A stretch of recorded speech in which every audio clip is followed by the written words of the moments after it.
Welcome to each of you. My name is Kipton Jensen. I'm an associate professor of philosophy and director of the Leadership Studies program in the Andrew Young Center for Global Leadership at Morehouse College. I'm honored to serve as your moderator for our symposium today. Words of welcome will come from two of our guests. The first is Dennis Brownlee, the founder and director of the African American Irish Diaspora Network, and he's located in Washington, D.C. He'll open with a word of welcome, followed by Miss Sarah Keane, who is the Chargée d'Affaires of the Consulate General of Ireland in Atlanta. So please, Mr. Brownlee, and then Miss Keane.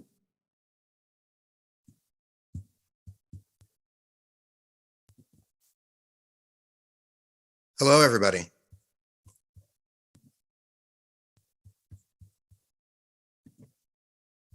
Good afternoon. I'd like to welcome everyone everyone who's in attendance today. Appreciate your attendance to this symposium. And on behalf of the African American Irish Diaspora Network, I'd like to thank our partners, the Andrew Young Center for Global Leadership at Morehouse College, the Consulate of Ireland in Atlanta, and the Institute for Study Abroad Ireland for all of their collaboration and support in launching this inaugural session of our John Lewis, John Hume Symposium Series. I'm also honored to welcome the John and Pat Hume Foundation as a new partner to the symposium.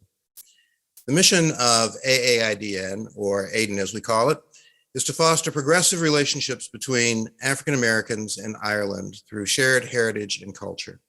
It is estimated that roughly a third of African Americans have some Irish ancestry, and AIDN is working to build a community through which Irish and African Americans can connect not only through that ancestry, but also via other affinities to work for peace, human rights, and economic opportunity for people throughout the world.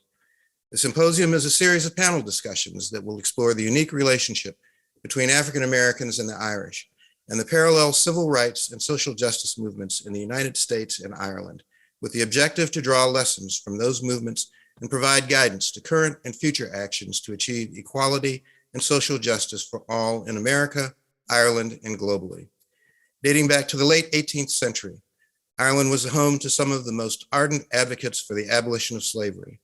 Black abolitionists who traveled to Ireland, beginning with Aluda Equiano in the 1790s, found support not only for their cause, but also protection of their freedom and a welcoming society.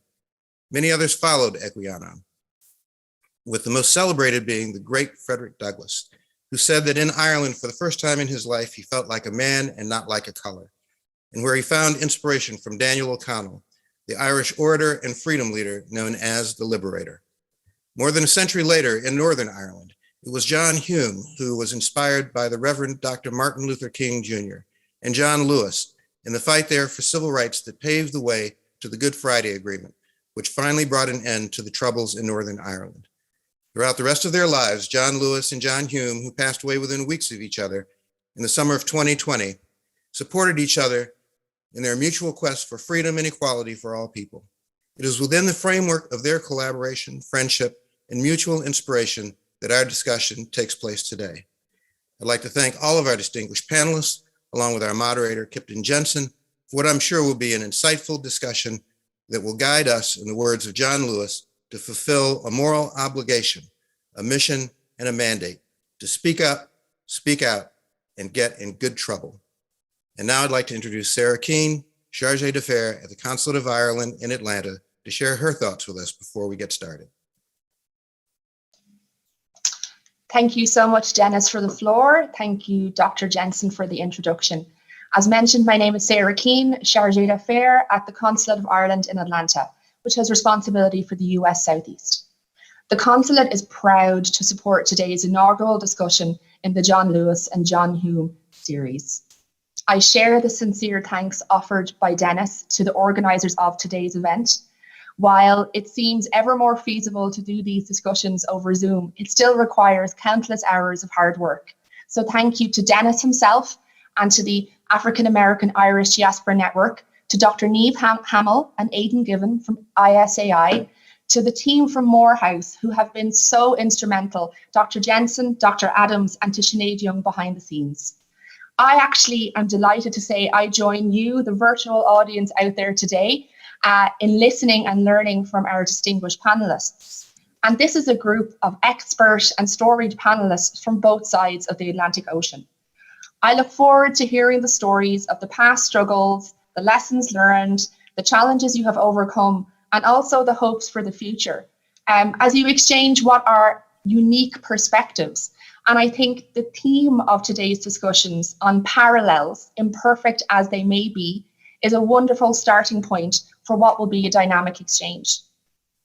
As Dennis mentioned, today's discussion takes place as part of a series inspired by two giants of civil rights, John Lewis and John Hume, both change makers, defying odds, daring to challenge spoken and unspoken truths. Both men left a legacy that was wider than their own footprints. They left a legacy of progress through commitment to equality and human rights, which not only influenced the lives of many, but it also inspired many to be involved in advocating for civil rights wherever they were themselves. Ireland is proud to promote and protect civil society at home and abroad, and today's discussion is an essential exchange of perspectives, knowledge and motivation. I can't wait to listen. So thank you to all of us, and thank you to all of you for joining today. I'll pass back to Dr. Jensen so we can get the real discussion going. Thank you so much. Thank you so much, team. In this symposium, which is the first of 5 symposia in the series, we'll focus on parallels that could be drawn, even if imperfectly, between the history of the civil rights movement in the USA and in Ireland. We also wish to reflect collectively on how we might best apply the lessons learned from the civil rights movement in the 20th century, both in the US and in Ireland, to the unfinished business and ongoing struggle for civil and human rights in the 21st century.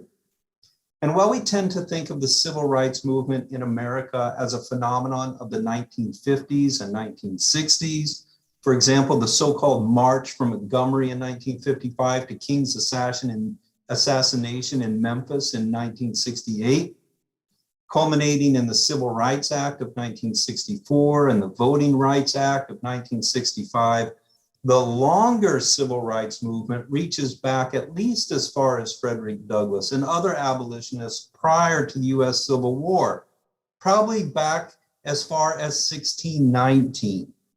A similar point can be made apropos of Ireland. Although we tend to think of Northern Irish civil rights movement as occurring between 1967 and the Good Friday Agreement in April of 1998, the longer civil rights movement on the island of Ireland reaches back at least as far as the United Irishman Revolution of 1798. Subsequently, the work of Daniel O'Connell, who died in 1847, if not also the uprisings in the 1600s against Cromwell. That said, I believe there are instructive, albeit admittedly imperfect, parallels to be drawn between these two freedom struggles. Frederick Douglass, who spent 4 months in Ireland in 1845, was hailed as the Black O'Connell. And yet Douglass was himself quite wary of drawing comparisons between the American situation for Black people and what occurred in Ireland. But also consider the similarities between what happened on Bloody Sunday in Selma, Alabama, in the March of 1965, and Bloody Sunday in Derry, Bogside, in January 72. We Shall Overcome was sung in the USA, but it was also a rallying cry during the modern civil rights movement in Ireland. Nonviolent yet direct action was a shared strategy, both in the US and in Ireland, but the threat of violence was always waiting in the wings.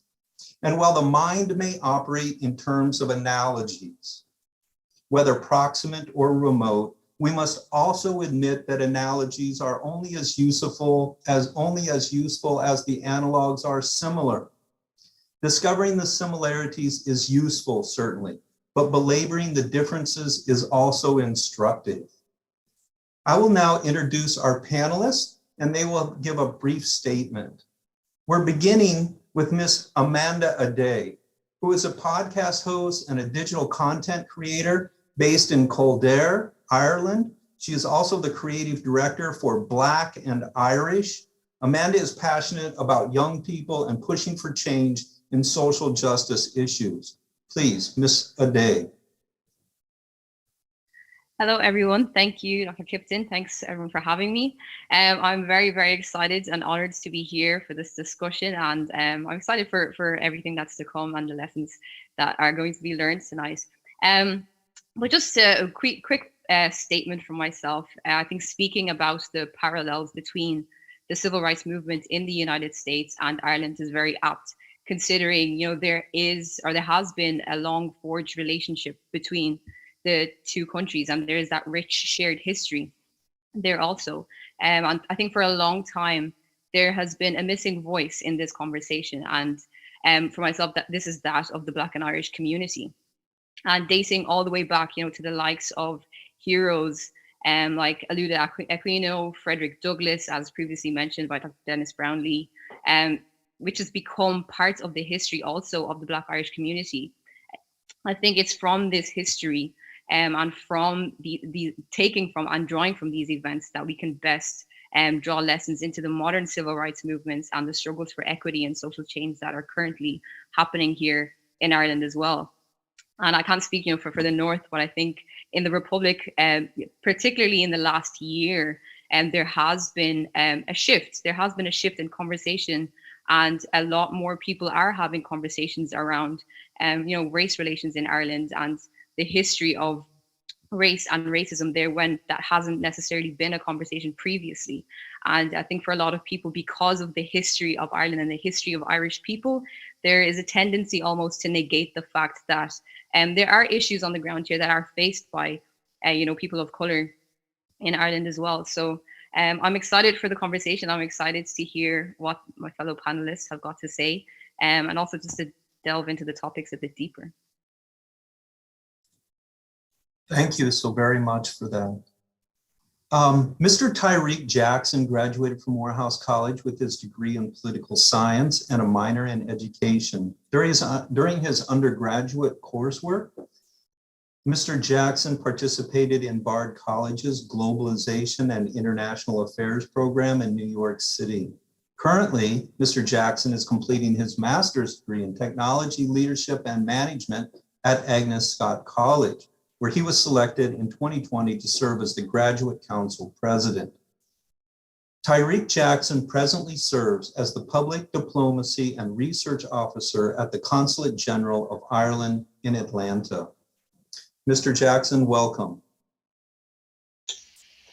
Thank you, Kipton. Thank you to all our panelists and fellow attendees. Thank you all for taking the time to come here today.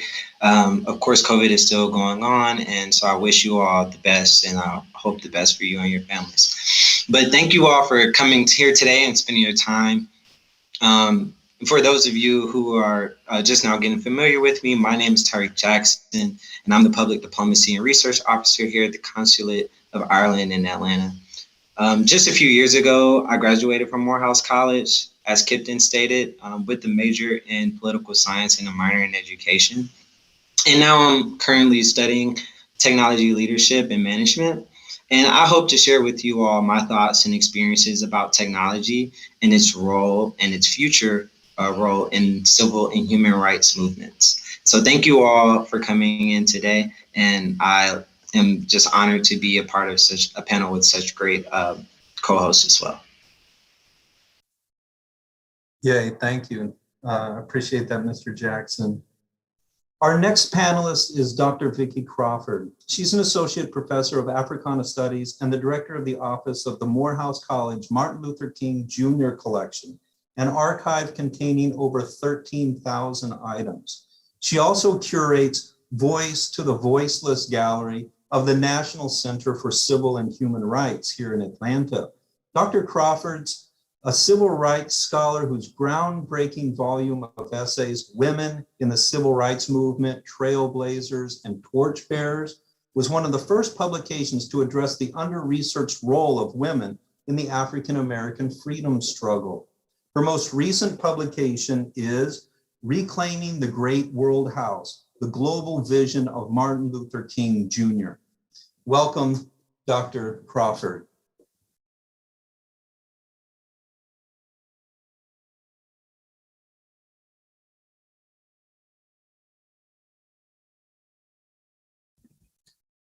I knew I would forget to do that. I want to thank you, Kipton, and everyone for the opportunity to be here this evening.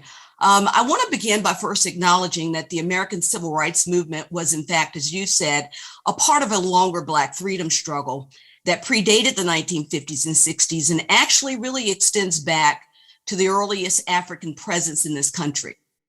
And in that vein, we can speak of the Civil Rights Movement as a continuing struggle to dismantle racism and other forms of injustice. The movement of the 40s through the 1960s, because I think the periodization, when we talk about the classic movement, it begins in the 50s with 1955, but actually there's a lot that was going on in the 40s. So the movement of the 40s through the 60s was aimed at overcoming American apartheid in all of its forms: legalized segregation, political disenfranchisement, state-sanctioned violence, and educational, housing, and employment discrimination amongst sectors of American society, other sectors.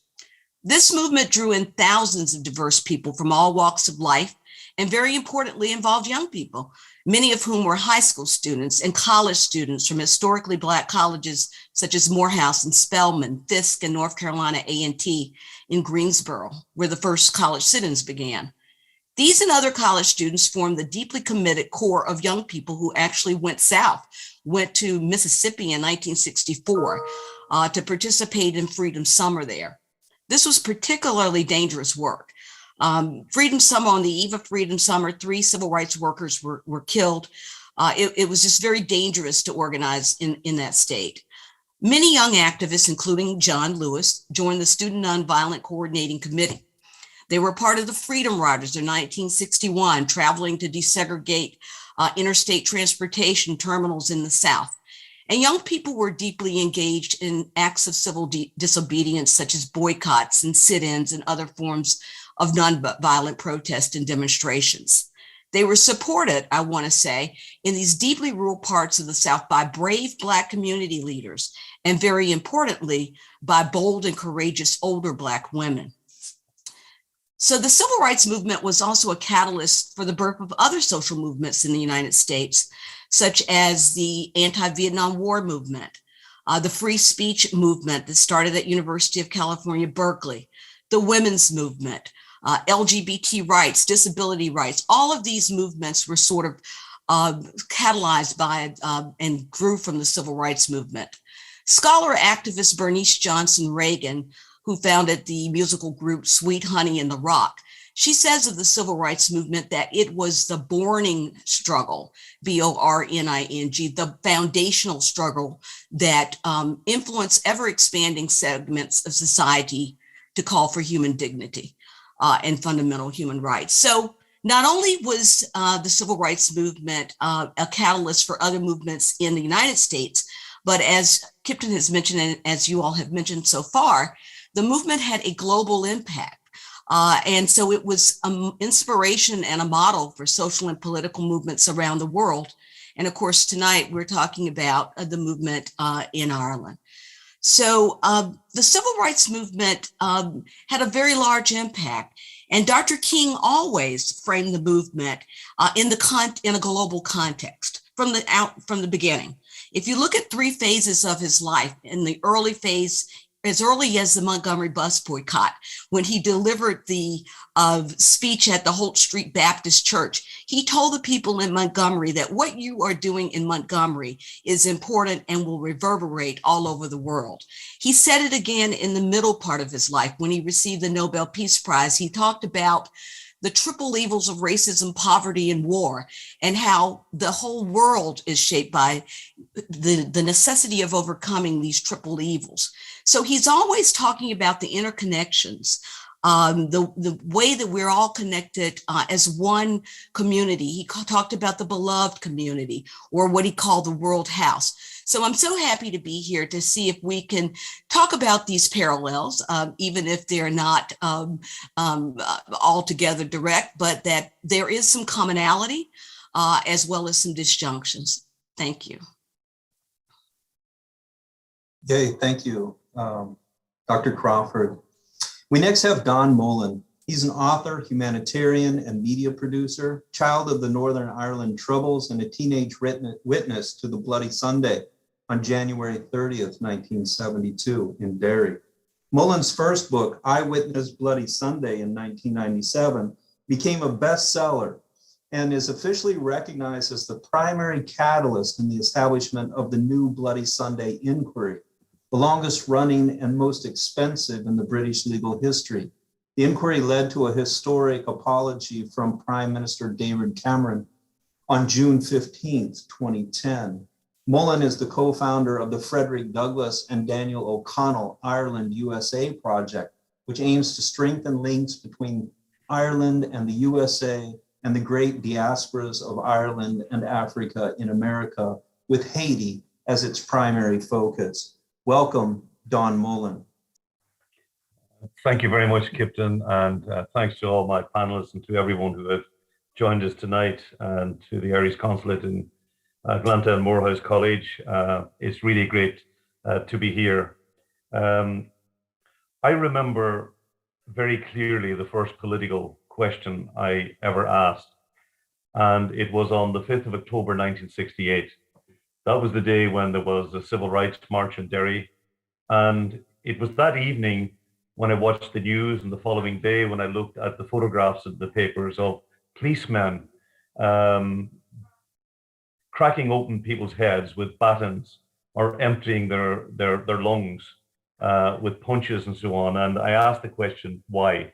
At the age of 12, I didn't know what civil rights was, but I soon became very familiar. The Craigan estate where I was born, for example, was really created through gerrymandering. You know, there was a housing crisis. So once you gave Catholic adults a home, they had the right to vote. So if you spread them out all over the city of Derry, where Catholics were actually a majority, then of course the Unionist minority who controlled local government up to the late 1960s, they would have lost power. So what did they do? They built this huge sprawling housing estate on the hill of Craigan, and they corralled us all up there. So while we could vote, we were only voting in a small electoral ward. And that way they maintained their control. And of course, you can imagine the frustrations that we're building in our community. And the parallels then became clear because, you know, it was clear that the Northern Ireland Civil Rights Association was inspired by the Black Civil Rights Movement. And again, as people have alluded to, the civil rights songs and the slogans that we used were very similar. We sang, "We shall overcome." John Hume, for example, last year when he was being buried, as they laid him into the grave, spontaneously, the small group, because of COVID around his grave, they broke into "We shall overcome." And again, alluding back to that period, the slogan, of course, was, you wouldn't get away with it nowadays, you know, was "One man, one vote." Again, paralleling the slogan of the Black Civil Rights Movement. So again, really extraordinary parallels. And I could go on and talk about a lot, but, you know, just in terms of what Dr. Vicki spoke about in terms of the Montgomery bus boycott and Rosa Parks, and in terms of what Dr. King said about, you know, the influence this will have long into the future. In 1989, I had the great privilege of traveling from Ireland to interview Miss Parks, Rosa Parks. It was extraordinary. So when I arrived in New York, I had to go to the TWA hangar and to get my flight. And as I was queued up, there was a young Black hostess who was looking at the tickets. And she was being very professional, and she said, do you have a business? I can't remember the city at the moment, but and I said, you won't believe it, I'm actually going to interview Rosa Parks. And she said, really? She says, hold on a second. And she left with my ticket, so I couldn't board the flight. And a few minutes later, she came back and she handed me a first-class ticket. And she said, if you're going to see Miss Parks, we've got to take care of you. And the next day when I met Miss Parks, I said, little did you realize when you refused to give up your seat to a white man in Montgomery, that you would set in motion a chain of events that will one day lead to a young African-American woman having the power to give a foreign white man a first-class seat on a domestic flight. And of course, she just smiled with a faraway look, you know. But again, that's just how these parallels exist in all of our lives. And for me as well, it was never just about Ireland. It had to be about all peoples all over the world. Indeed, when Bloody Sunday happened, immediately we began to talk about Kent State Massacre. We began to talk about the Sharpeville Massacre. We began to talk about the My Lai Massacre. Again, this sense that we were part of a struggle that included oppressed human beings all over the world. And for me, that's what civil rights has to be about. It can't be just about, you know, one group of people. It has to be about all of humanity. Thanks for that, Don. Our next guest is Dr. Alva Smith, and she's the founding head of the Women's Studies at University College Dublin, where she lectured for many years. And she's a longtime feminist, LGBTQ+ advocate, and a socialist activist. She was a strategic advisor for Marriage Equality Campaign, co-founded and led the Coalition to Repel the Eighth Amendment, and was co-director of Together for Yes, National Abortion Referee Campaign.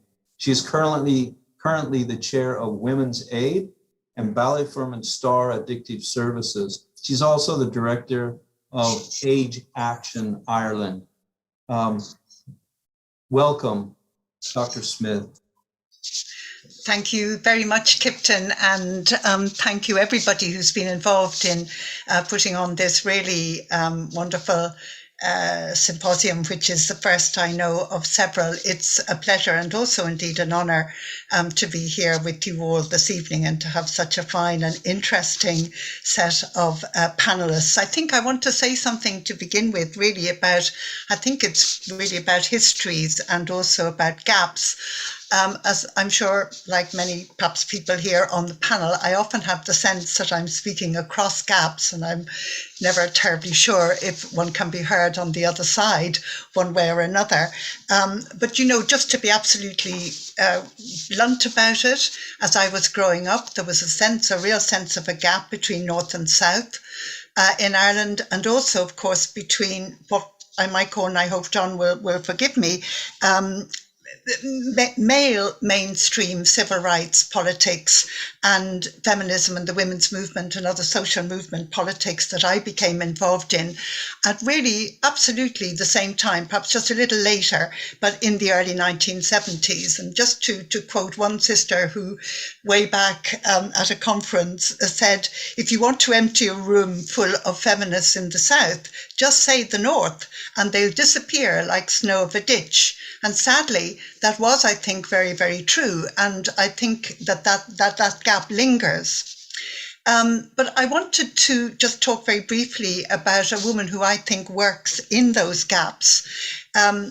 In an absolutely superb documentary, which many of you will know, The Long Note, which was commissioned by The Void in Derry to mark the 50th anniversary of the civil rights movement, Helen Kamak sets out to tell multiple histories, to give prominence to voices omitted or erased from mainstream history, to look out, as she puts it, to open up those multiple histories and to make connections with global struggles. She, for example, shows very powerful footage from Selma, to look at local struggles in the context of the global, and specifically And as a woman who grew up on the outside in the UK with a Jamaican dad and a white Irish mum, she sets out to give a platform to women who are involved in the civil rights movement.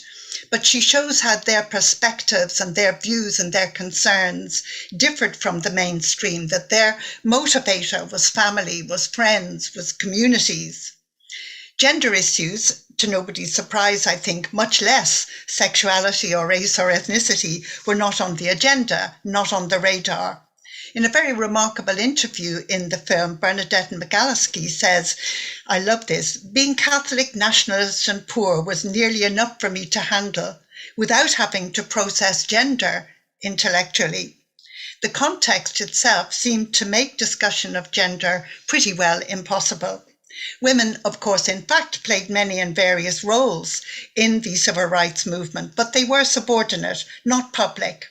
And indeed, it was somewhat ironic that Bernadette herself became that iconic image of the civil rights movement, which seemed somehow to distill all of women into that one image. It wasn't until a bit later, when she went to the US, that Bernadette met feminists, or at least some feminists. And it was an interesting and I think very important encounter. The women she met were, she says, professional, white, middle-class women with money. And she says the first thing that struck her was that the women who cleaned their houses were women of colour. The women's movement in the North did not flourish because of the civil rights movement, or indeed even in its wake, but rather it emerged in opposition to it, born out of frustration and I think a degree of anger. The civil rights movement functioned in its own right, of course, and in its own way, very positively, but with respect to feminism as a kind of negative catalyst, to pick up indeed in an opposite sense Vicki Crawford's earlier point. And I don't think that that necessarily did an awful lot to close that particular gap. So I'll leave that gap open just for the moment. Thank you so much for that. Our last panelist is Dr. Fred Knight.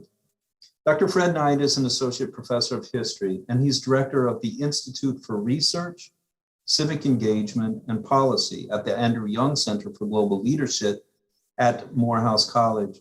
Prior to coming to the college, Dr. Knight served on the faculty at the University of Memphis and Colorado State University. He offers classes in a wide range of topics on Black history. He publishes in that area, and he's author of Working the Diaspora, the Impact of African Labor on the Anglo-American World, 1650 to 1850. Welcome, Dr. Knight. Oh, thank you, Dr. Jensen. Thank you for the organizers of this panel, particularly my colleague, Sinead Young, Mr. Brownlee, my distinguished panelists, audience. I appreciate your sharing this time with us together to have this important conversation. If there was no Black spirituality, there would be no Black freedom movement. That spirituality showed up in the freedom songs that sustained the marchers in the ways that people cared for each other as they faced down the racial structures built up during centuries of oppression. Allow me to identify one relatively unknown figure who captures how Black people drew upon such spiritual traditions to sustain the movement. Her name was Rosemarie Freeny Harding. Born in Chicago, she traced her family and cultural roots to Southwest Georgia, where her great-grandmother, who was a former slave, Maria Grant, known by her people as Grandma Rye, cultivated seeds of community care that stretched across multiple generations. Grandma Rye was an herbalist and a seer, a resource for Black people who found themselves in physical and psychological pain. Grandma Rye embodied the wisdom of the enslaved and their descendants, who developed both inner and outer pathways of liberation. And while her great-granddaughter, Rosemarie Freeny, was raised primarily in Chicago, she was grounded in those practices through her parents and through visits to the South. It was perhaps for this reason that she chose a path to be a social worker. She followed her older sister, Alma, into the Mennonite church and married fellow traveler Vincent Harding. During the early phases of the student sit-in movement, the Hardings moved to Atlanta to establish Mennonite House as part of its mission to support the Black freedom movement. Rosemarie Freeny Harding did it in a unique fashion by patching together the pacifist work of the Mennonite tradition, her training as a social worker, and the ancestral knowledge of healing and hospitality that she got from Grandma Rye to create a space for movement workers to rejuvenate their spirits. Rosemarie Freeny Harding helped to answer the question, as one would hear her husband Vincent Harding put it, where do the marchers go when the protests end? Mennonite House and Rosemarie Freeny Harding answered that question by offering a space, a room, a meal, time around the table, a listening ear, emotional support, and encouragement to mend the wounds that activists suffered in their battles against Jim Crow. It complemented the Black church, which played a central role, but differed in its scale. It organized small circles, which enabled greater intimacy and more depth of connection. And through a transmission of energy that these circles generated, the house gave activists what they needed to venture back into battle.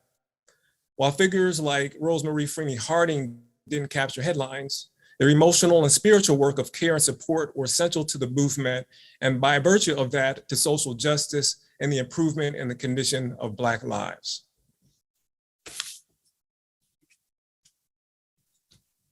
Thank you very much for that, Dr. Knight. In this next round of questions, I'm going to ask a specific question to each panelist, and we have just 2 to 3 minutes for your responses so that we can keep on task and have some time for audience questions at the end. We'll be starting with Dr. Crawford. Dr. Crawford, could you tell us about your work with the Morehouse College Martin Luther King Jr. collection? And maybe you could also say a word about how you teach the civil rights movement in your college classes.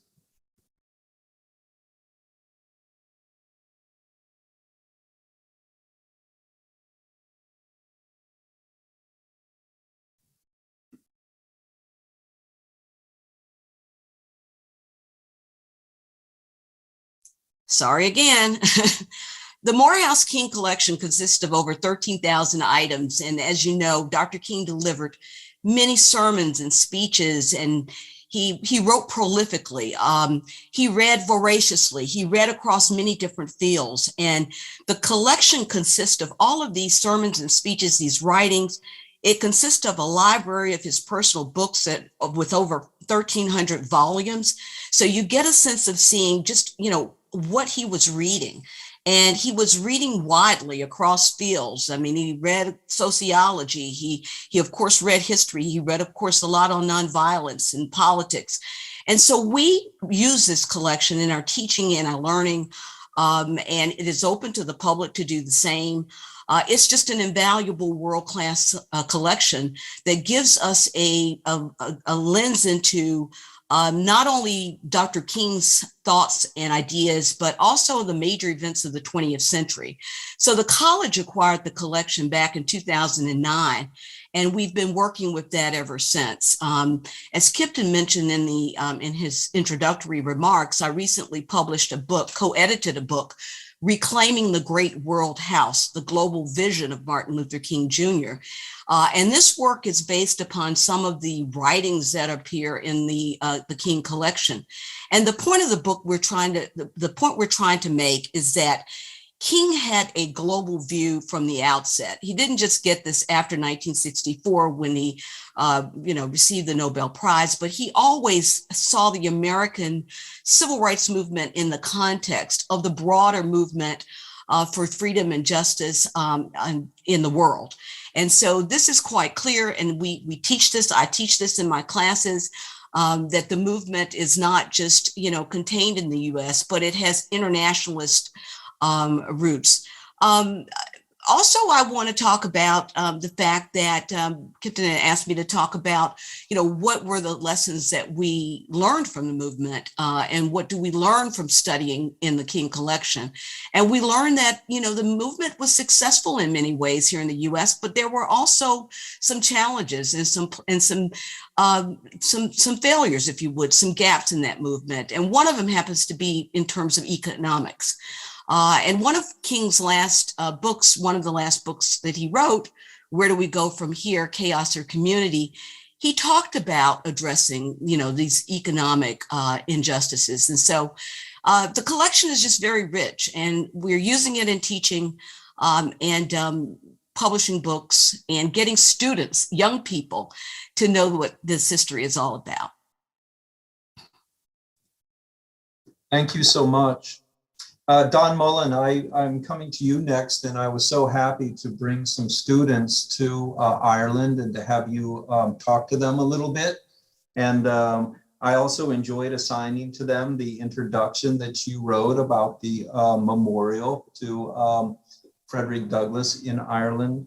I was hoping that you could talk a little bit about the work that you are doing, but also, given our conversations, if you could say a word about the origin of the word boycott and how that's somehow related to the Great Famine in Ireland and the struggle against systematic injustice. Thank you, Kipton. I mean, Ireland has a great non-violent heritage, to some extent overshadowed by the 1916 Rising and more recently the Troubles in the North. The Great Famine is called the Great Famine because it was the greatest of a whole series of famines over a number of centuries. And we have to understand, in terms of the trajectories through British colonialism, through the dispossession of lands, land was being taken of the native peoples, mainly Catholics, and that by 1750, only about 5% of the land was actually owned by Catholics. So it meant that more and more people were trying to subsist on less and less land, hence the dependence on the potato, which in a good season could keep them going from one end of the year to the next. But of course, with the blight that came in 1845 and repeated itself season after season for almost 7 years, it was catastrophic. It was one of the great social catastrophes of 19th century Europe. And a young boy by the name of Michael David, his family were evicted at the height of the famine in 1847. And some of the poorest people couldn't leave the country, never mind get to America. Others managed to get to England, and the David family went to England. And in 1879, Michael David returned. This is a very quick history. He returned to Ireland, and another famine was threatening. But David realized that the only way to end famine in Ireland forever was to actually attack the system issues that were causing it. And it's why I don't like the word, for example, charity. This idea where we try to feel sorry for people and lift them up. Why are people poor? Like Don Helder Camera said, when I give food to the hungry, they call me a saint. But when I asked why are they hungry, they call me a communist. And Michael David, he realized that the only way to end hunger in Ireland was to win back the land of Ireland for the people of Ireland. So that meant really going after the landlord class, many of whom were absentee landlords, emotionally removed from the trauma of seeing people suffer and die of hunger. And he founded the National Land League, which was founded on non-violent principles. And he got educated people like teachers and doctors and priests and so on to help lead this movement. And in a little place called the Neil in County Mayo, Father John O'Malley was tasked with trying to negotiate a 1/3 reduction in rents, because people were suffering from rack renting. You'll understand that term. And he went to the agent of an absentee landlord, and negotiations broke down because the agent wouldn't reduce the rents. So immediately, the activities of the Land League were triggered. You know, the post boy refused to deliver post, cobblers refused to shoe his horses, land laborers refused to till the land, bakers refused to bake bread, and so on. So this person was suddenly isolated. And even though there was a garrison 10 miles up the road in Ballinrobe, what could they do? Because nobody was using violence. So the Irish who had gone to America, they still were interested in what was happening in the old country. So you had American journalists who were traveling the country. And one of them, called John Redpath of the New York Herald Tribune, he heard about this event happening. So he went to investigate, and he sat having dinner one night with Father John O'Malley, and he was trying to come up with a word like social ostracism, social excommunication. It didn't seem right. And at a certain point, Father O'Malley banged the table and he says, boycott. Why can't we say we boycotted them? Because the agent's name was Captain Boycott. And so that's how the word came into being and has gone into the vernacular of almost every language around the world. So when you think of things like the Montgomery bus boycott, we had here the Dunn Store strikers who were part of the South African boycott and so on. That's where the origin comes from. And of course, it comes from a great non-violent tradition that we actually have in Ireland as well. I could talk so much more, but I can't because other people are waiting. But that will give you some idea of the parallels. Thank you, Kipton. Oh, thank you so much for that.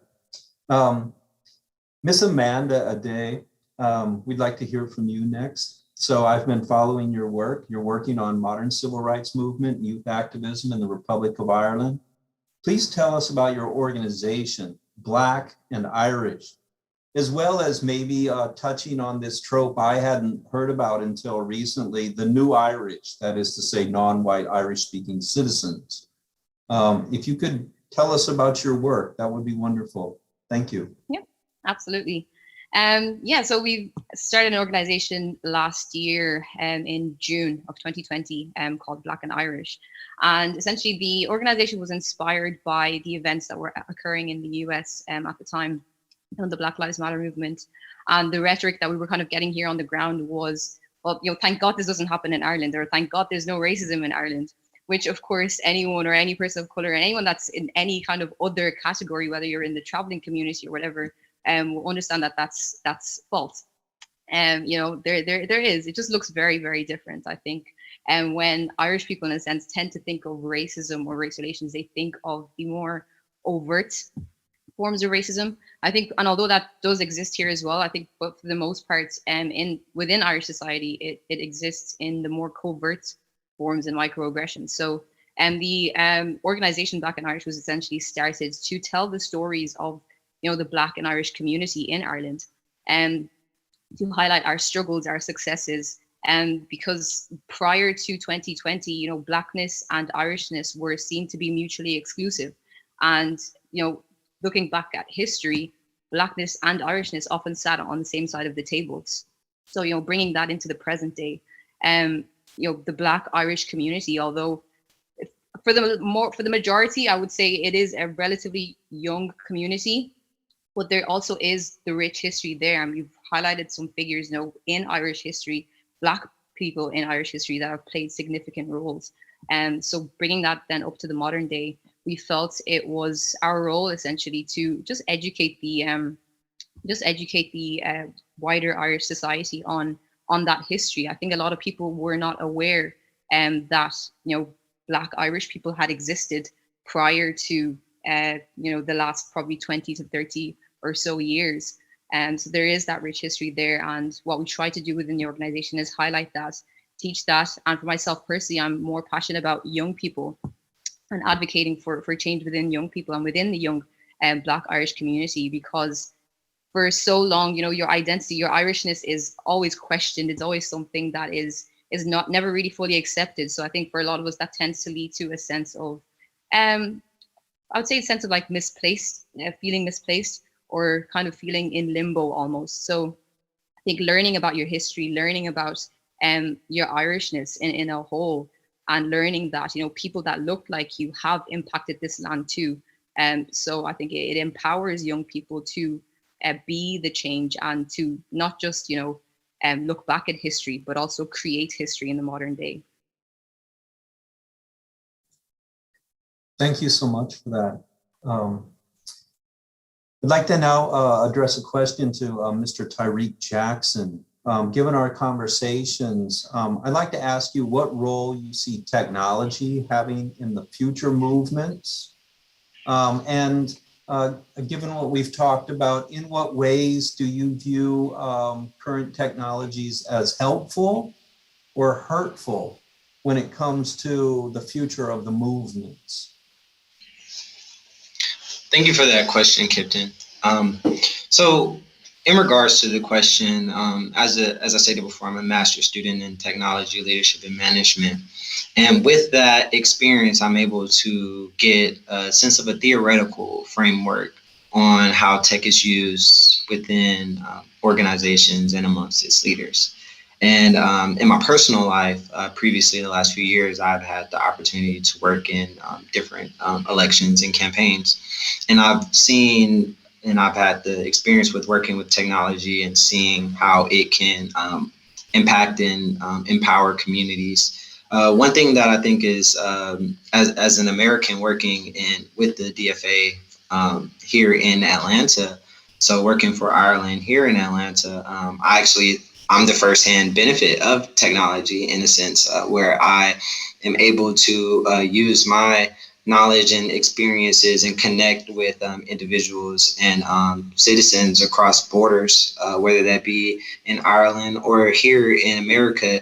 And technology and those technological advances allow us to empathize with others and like Amanda and Don stated, these invisible parallels that exist, and we can see these things existing, whether that is, and that's regardless of location and nationality and other characteristics that tend to oftentimes separate individuals with technology in the future, and with technology within civil rights and human rights movements and trends. We're able to see the benefits, and we're able to separate these borders, these invisible walls that oftentimes other races or other individuals outside of a certain group that is experiencing these issues can now firsthand and witness the things that are going on. So technology allows movements to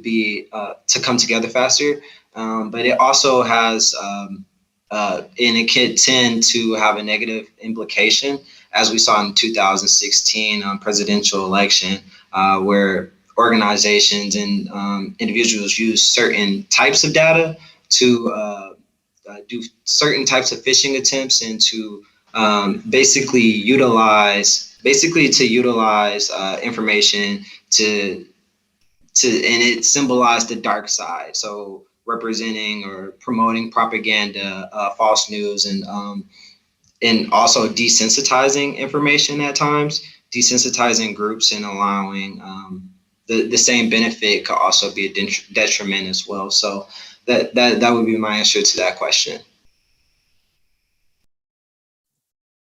Thank you so much. Dr. Fred Knight, could you talk about some of the cultural dimensions of the movement, and maybe you can elaborate on what you were discussing before, address what really sustained activists during the movement? Appreciate that question, Kipton. I want to connect that up a bit and then also take a bit of a detour that's related to some of the broader questions that we've been speaking about. You think about Rosemary Freeny Harding, she traces those roots back to to the land, to the soil. And there's also in the 1950s and 1960s, a broader movement and consciousness among Black people, culturally speaking, and in terms of a political culture, to make a connection to Africa and African liberation movements. And so Reverend Dr. King goes to the 1957 independence celebration in Ghana, having been invited by Kwame Nkrumah. And then Kwame Nkrumah and other African independence leaders invited African Americans to go to Africa, to spend time in Africa. Probably the most prominent of those figures will be Maya Angelou, who spent some time, at the time she was an artist, but then toured, made her way to Ghana, where she was part of a Black expatriate community who, again, kind of expanded the political consciousness of African Americans in a way that it built on previous generations. In the 1930s, African Americans very much identified with broader movements in the Black world and the like.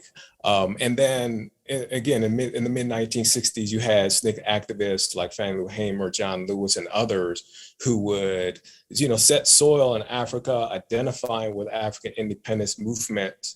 And in some ways, I would say this is an imperfect parallel insofar as there is this identification with nation, this almost imagined community that African Americans created with Africa that claimed a kind of a sense of Black nationhood and Black nationality, which one might say has something of an imperfect parallel with Ireland, insofar as you have much different histories of how people got to the land, and then what then are the long-term kind of historical, political, cultural, and ideological implications of that. And so I think that's a fascinating, some ways parallel in terms of desire, goal, claim to land, soil, as an important feature of one's subjectivity and personhood, but also one that's also quite different in terms of the Irish experience. Thank you so much for that. And now Alva Smith, you're a campaigner and an activist rather than a historian, as you've told me, though you are an academic. I've heard from others, some of whom compared you to Mary Robinson of all people, president from 90 to 97, which is as high as praise can be, I think. But can you tell us about current civil rights issues in Ireland? Where are the front lines now in Ireland, please? Well, the answer to that, first of all, is a question, how long have I got?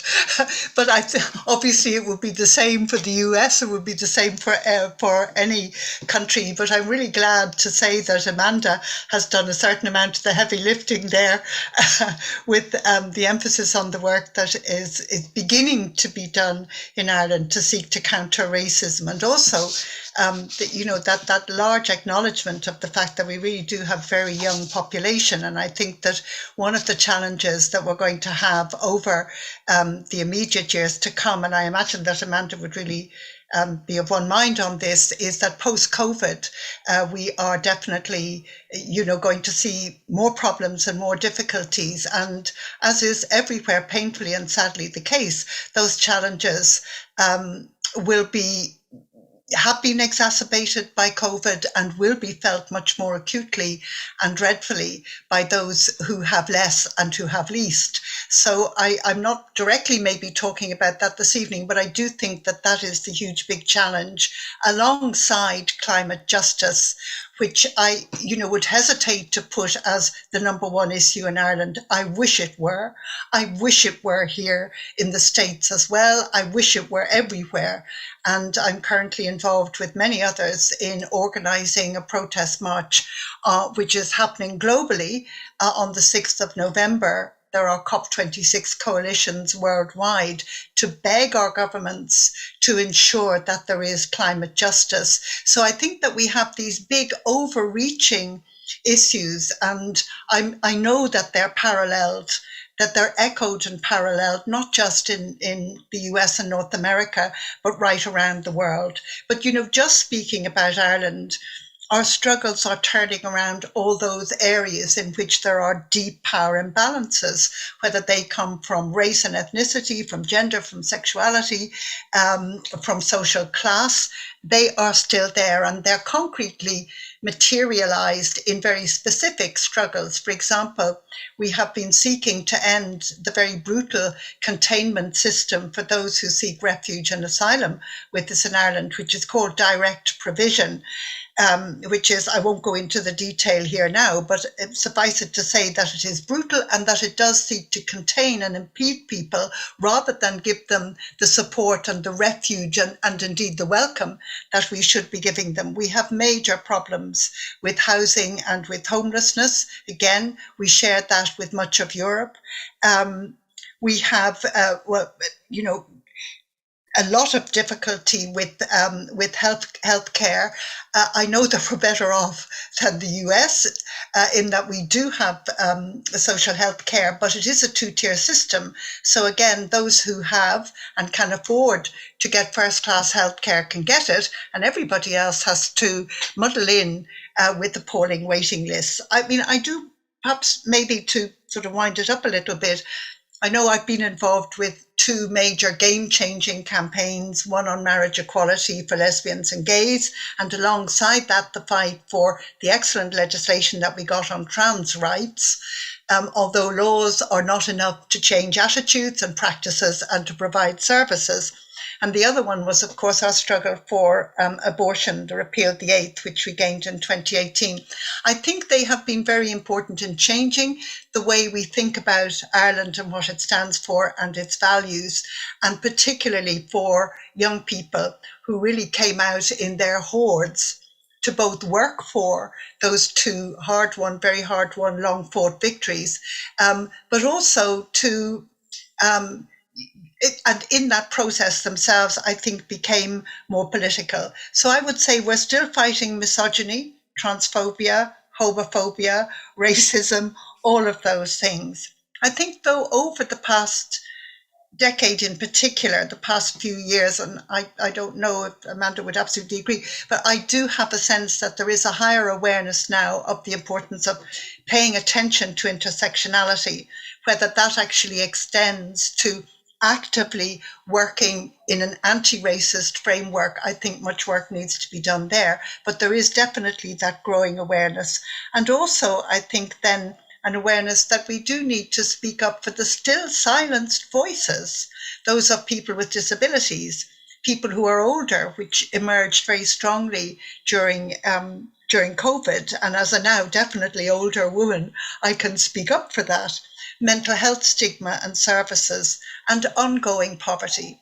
We're a small country of just over 5 million people. 500,000 people live in poverty. And if it were not for social welfare redistribution, 41% of our population would live in poverty. And that, frankly, is an absolute disgrace. So we have a lot to fight for. Thank you so much for that. In the interest of time, I've mentioned to the panelists, we're going to collapse a third and fourth question.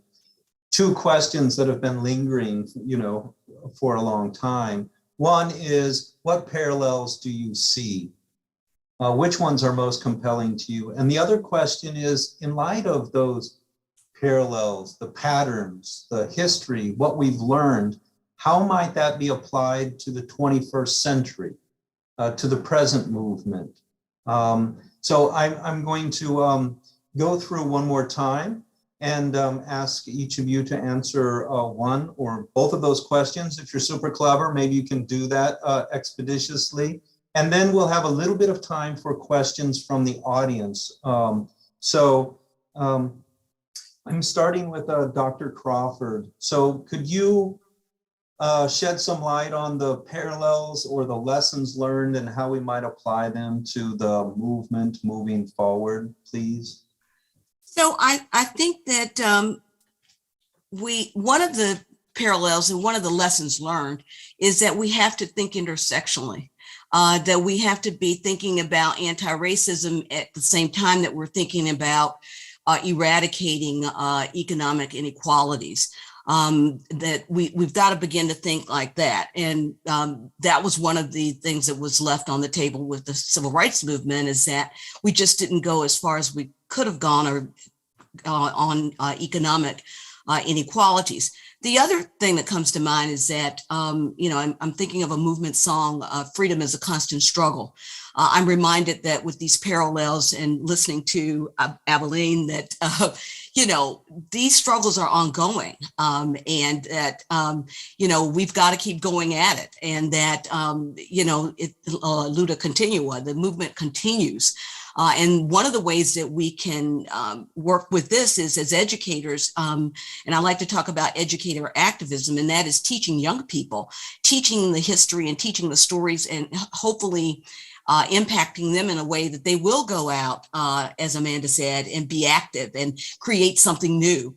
We saw that to some extent with Black Lives Matter, that they studied the history. They knew about Ella Baker in Southern Christian Leadership Conference and the struggles she had as a woman. And that when they framed Black Lives Matter, the young women framed it in terms of looking at a leadership model that was not top down, that was not charismatic, but a model that was shared leadership, and, people criticized them and said, well, that's a movement without a leader, that it's leaderless. And they came back and said, no, it's leaderful. That we have a shared model, it's more egalitarian.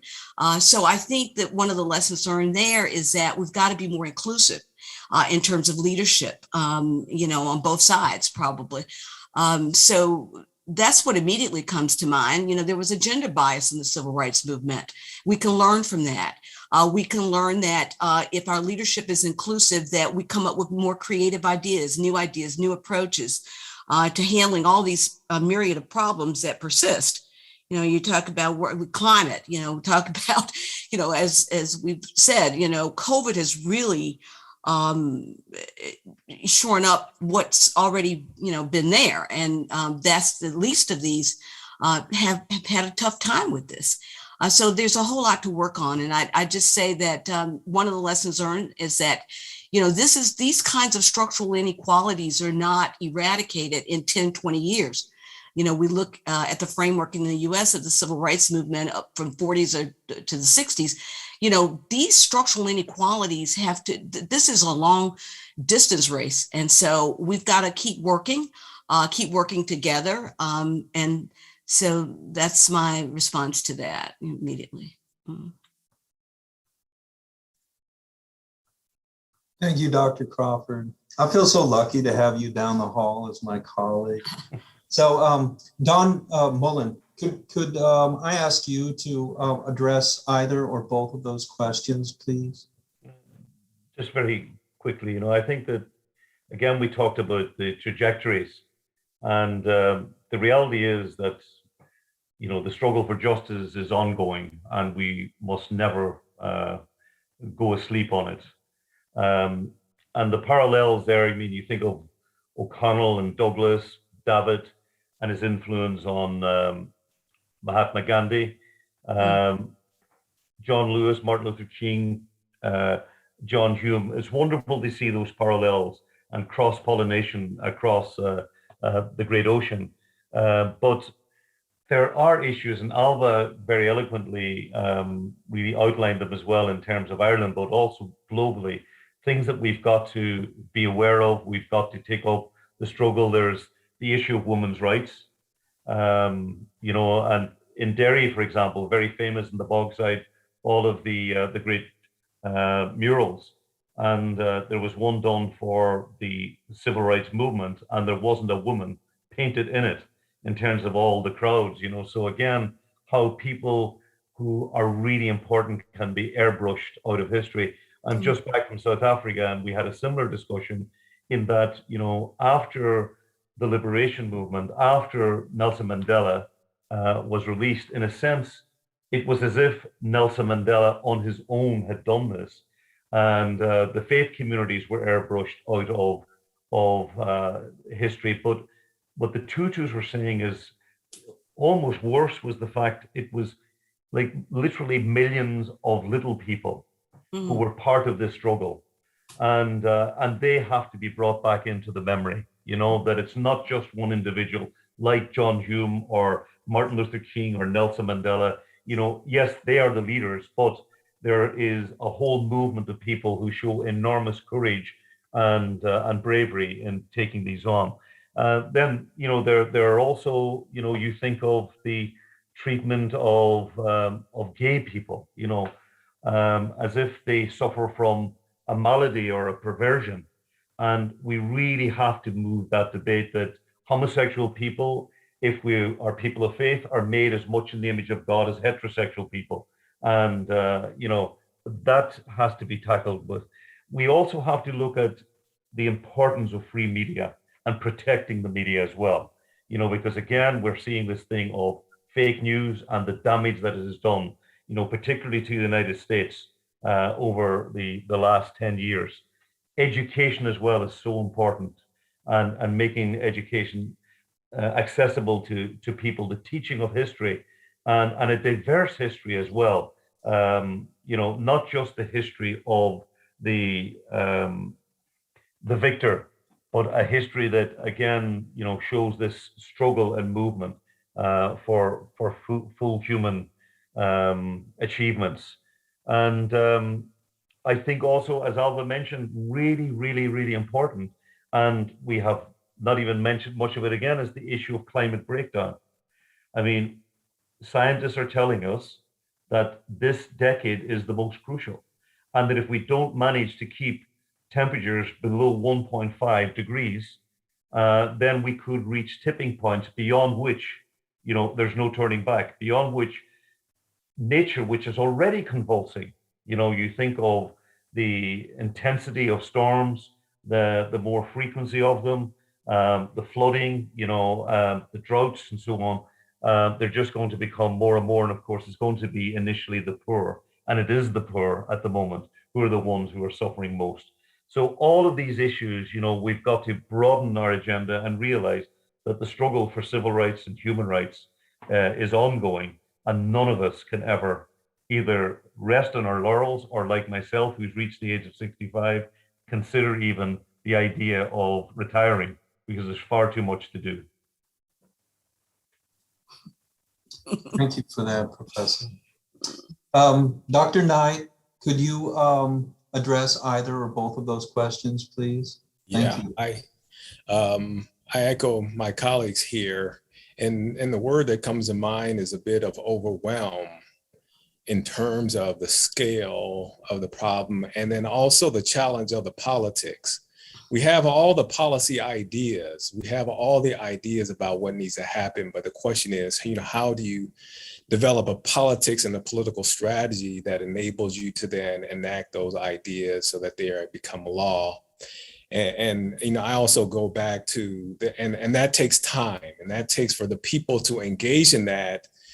I go back to Grandma Rye. I'm not being flippant here either, insofar as there have to be certain resources, whether it's the memory of past activists, the unsung heroes and heroines of the movement, whether it's encouragement of friends, whether it is other kinds of support, whether it's conversations like this that fortify themselves so that you're replenished, so you can engage in the ongoing constant work that's going to be required in order to not just dismantle the structures, but actually have the space to actually imagine what the world it is, that you want to live in. And that's another side of this conversation that we need to have as well. And so again, I echo my fellow panelists here insofar as the work that we have is going to stay constant. It's overwhelming, it's massive, and we need to support, lean on each other, encourage each other, so that we can make it through the resistance, which we know is coming and it's there now.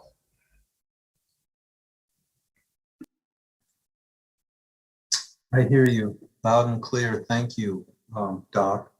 Alva, could we hear from you, Professor Smith, on either or both of those questions, if you can manage it?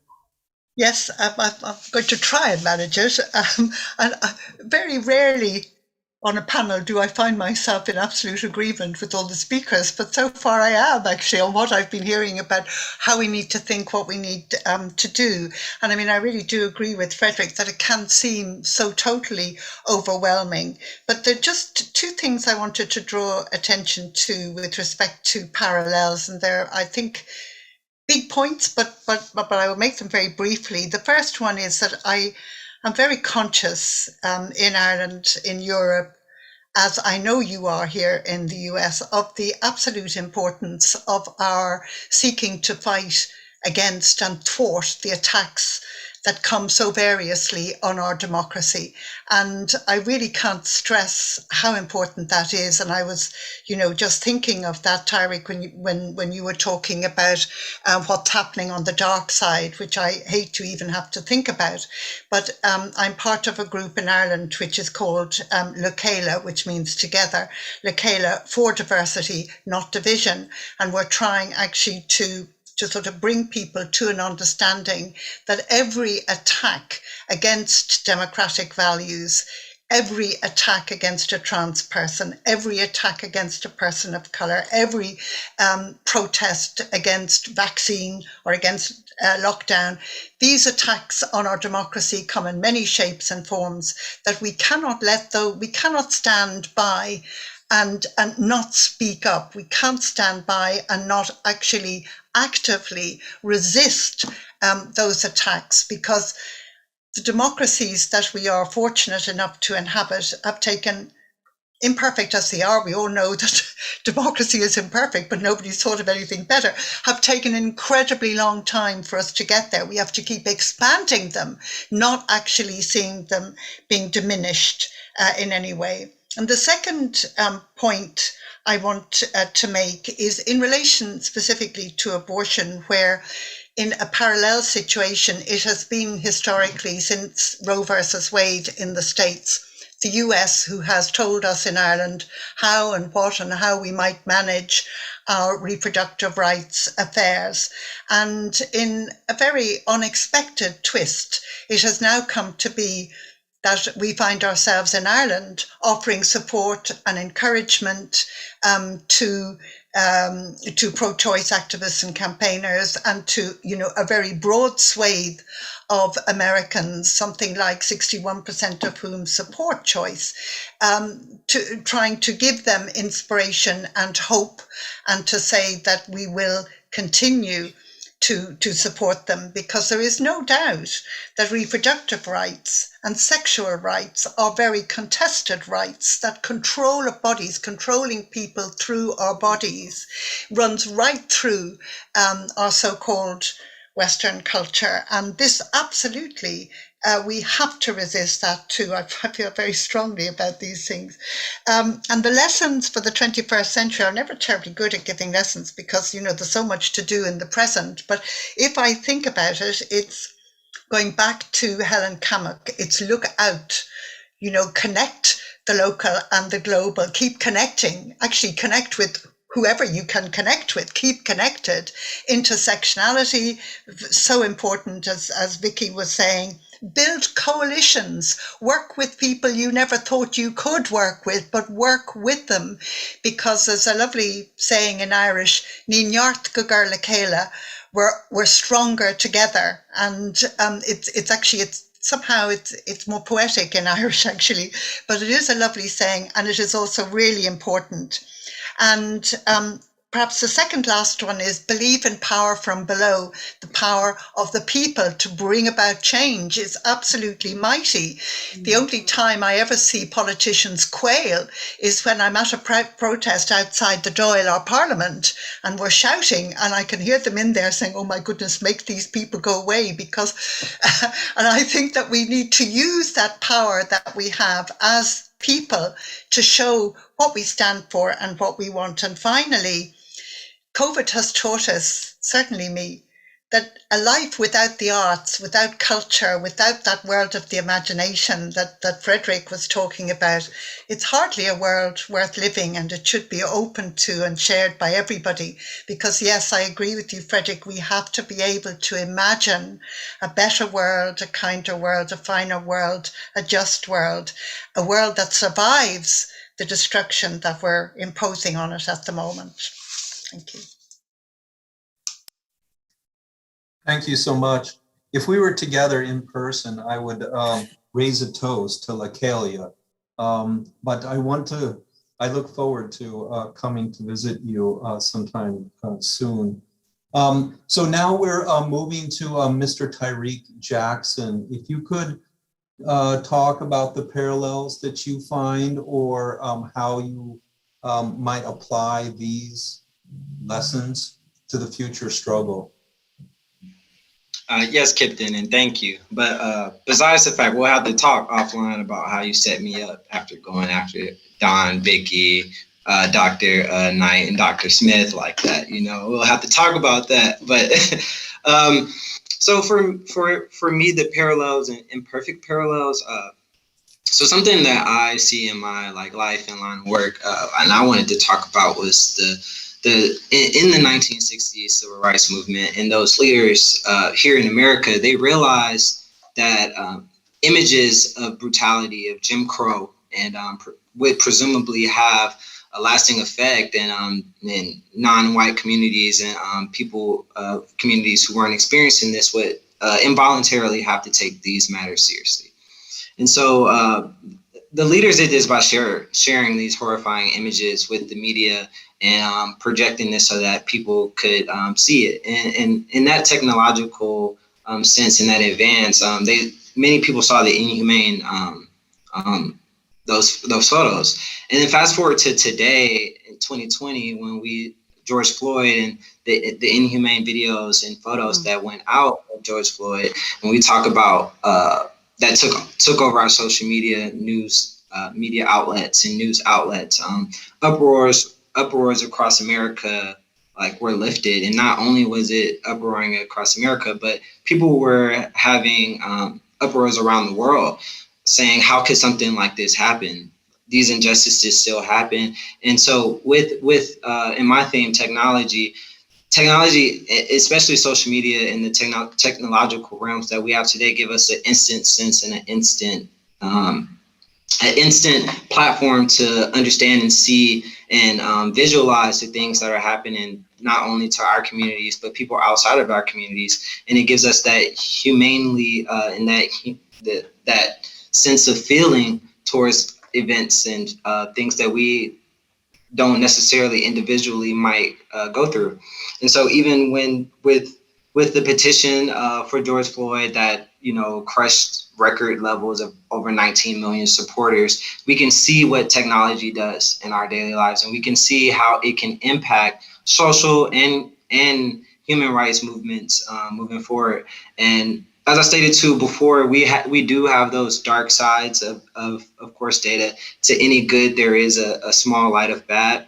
But I wanted to really echo and talk about the invisible realities that actually come to fruition from technology, the invisible realities that actually exist, to where individuals across the world, wherever you are, you can see something happening and say, you know what, that's not just happening here. That's not just a race issue. That's a world issue, as Don stated, as Dr. Smith stated, as we all stated. This is a world issue. This is a human rights issue that's going on.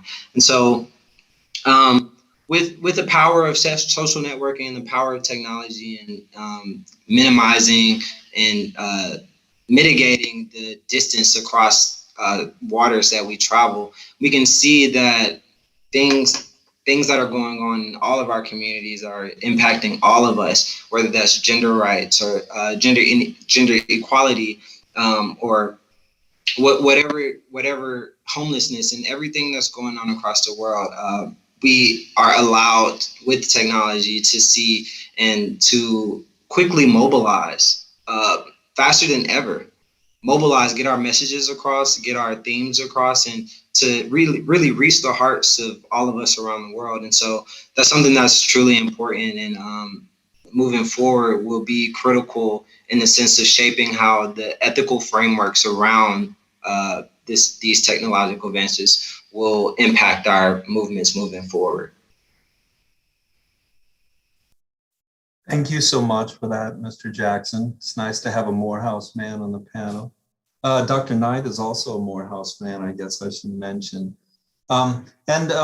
Miss Amanda Ade, you're the last to answer these two questions. We look forward to hearing from you. I just want to echo Tyreek's sentiments there. You really set us up there, putting us after all these great speakers. Just to quick mention there, I was delighted when Dr. Alba brought up Níneart go Curly Kayla, and that was actually our slogan for the protests last year, for the BLM protests up here in Dublin. And I remember speaking at the protest, we were kind of talking about why the fist was the symbol of the original movements, even in the US, and drawing another parallel again, it was used here in Ireland. And basically the message that was kind of drawn from that was that each individual finger contributes to the overall power of the fist. So this is why I'm so happy when the word coalition has actually been brought up in this conversation. I'm a big believer in allyship I'm a big believer in coalition over allyship. I think coalition actually recognizes that the powers and the system itself that affects one group is also responsible for the subjugation of another. So whether that's race, class, gender identity, or sexual orientation, or whatever that may be, the approach is focused more on dismantling the divide and conquer system itself, as opposed to fighting individuals. So coalition is definitely, I think, a way forward. And I think, from hearing everybody else speak, that seems to be the sentiment here, the sentiment of togetherness, which I absolutely love and I'm all about. Just to briefly, just to finish, I think we have discussed a lot of parallels. There have been a lot of things that have been brought up between, both the US and Ireland, and there's a lot of things to take away from this conversation. For me personally, I think there's been a lot of different things learned. I'm excited to hear from everyone else in relation to the remaining questions. Thank you so much for that. And I actually want to come back to you, if it's all right.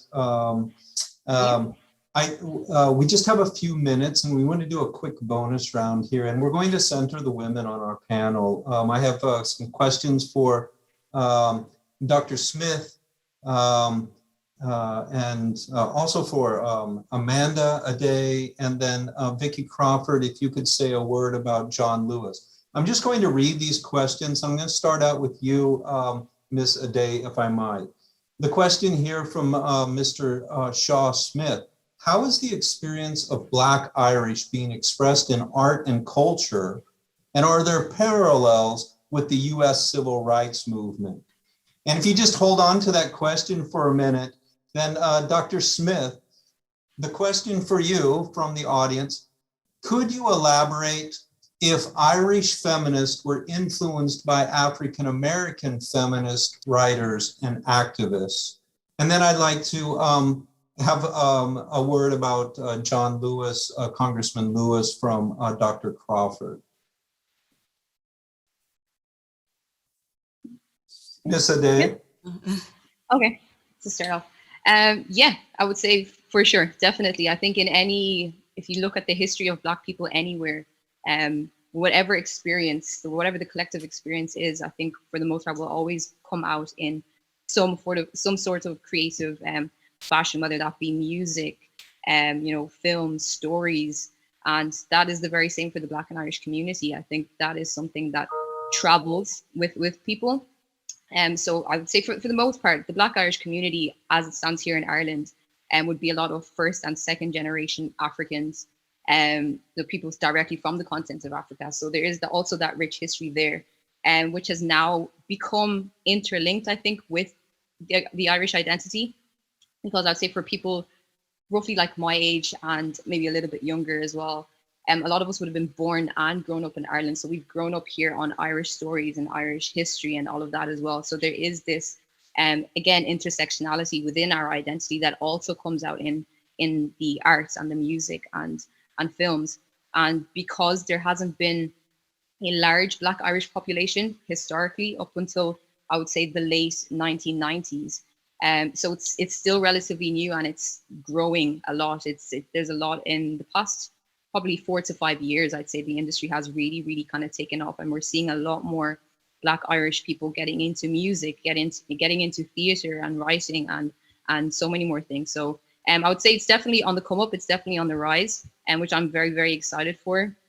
Personally, I'm a writer and a spoken word artist myself. So I'm super plugged into the creative field here, and it is growing, and we're excited to see that representation here. That's great. And Dr. Smith?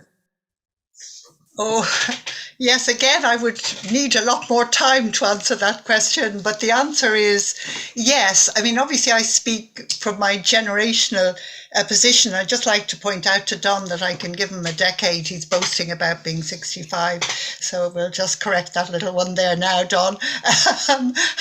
But, you know, one of the, if not the most exciting encounter I ever had in the US, and probably one of the most exciting encounters of my entire life, was when, as a much younger woman, I had the enormous privilege of, which had me quaking in my boots, of sharing a panel with the great, magnificent Angela Davis. And I will never, ever forget the aura of that woman.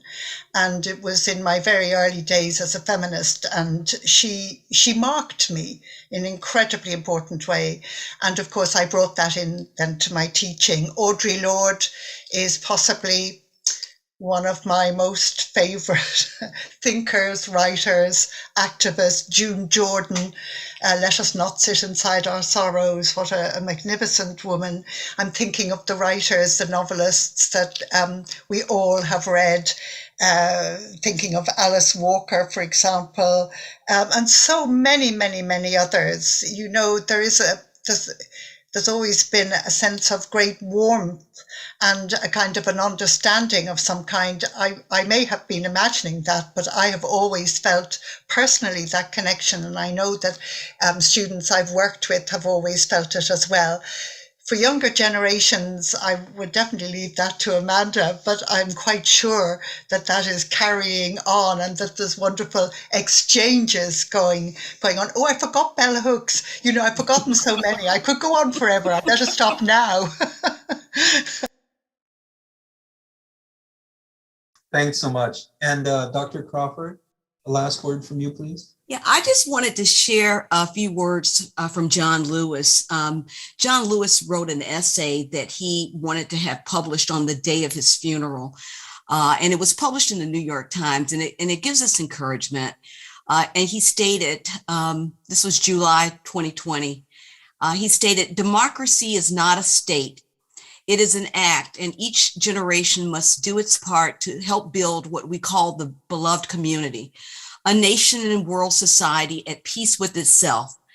He continued and said, we have to build union between movements stretching across the globe because we must put away our willingness to profit from the exploitation of others. Though I may not be here with you, he said, I urge you to answer the highest calling of your heart and stand up for what you truly believe. In my life, I have done all that I can to demonstrate that the way of peace, the way of love and nonviolence is the more excellent way. And I just think those words from Congressman Lewis should take us forward and lift us up. I wanted to share that. Thank you so much for that. And in the interest of time, I'd like to turn it over now to some closing words from Mr. Dennis Brownlee. This has been his brainchild. It's the first symposium in a series of 5 symposia. The next ones are at New York University, I believe. But it's been a real privilege to participate on this panel. Thank you to the panelists. And to those behind the scene, Dr. Sinead Young, amazing work. And Aidan and Dr. Neve Hamill from Donegal, thank you so much for your work on this. And now it's over to you, Mr. Brownlee. Thank you, Kipton, and thanks to all of our panelists for just an absolutely wonderful and thought-provoking session. Our objective for the symposium is to stimulate public discussion about social justice and civil rights issues globally, and to provide a forum to help us explore solutions to some of these difficult challenges that our panelists have discussed today. Our panel did such a wonderful job. I'm honored to have been able to be associated with a session that is this profound and forward-looking. For more information about our organization, and we'll be able to provide information in terms of email addresses and things like that, and we will post a video of this session. Please visit our website at aaidnet.org. That's aaidnet.org. And you'll also find information on the next event in the series, which is a 3-day conference in November. Where do we go from here? Revisiting Black-Irish relations and responding to a transnational moment. And this conference will be conducted by NYU's Glucksman Ireland House and the Consulate of Ireland in New York, along with Aiden and other partners. Again, thanks so much to everyone. Thanks to all of our partners and to our panelists. And thanks to all of you for joining us this evening, and good night.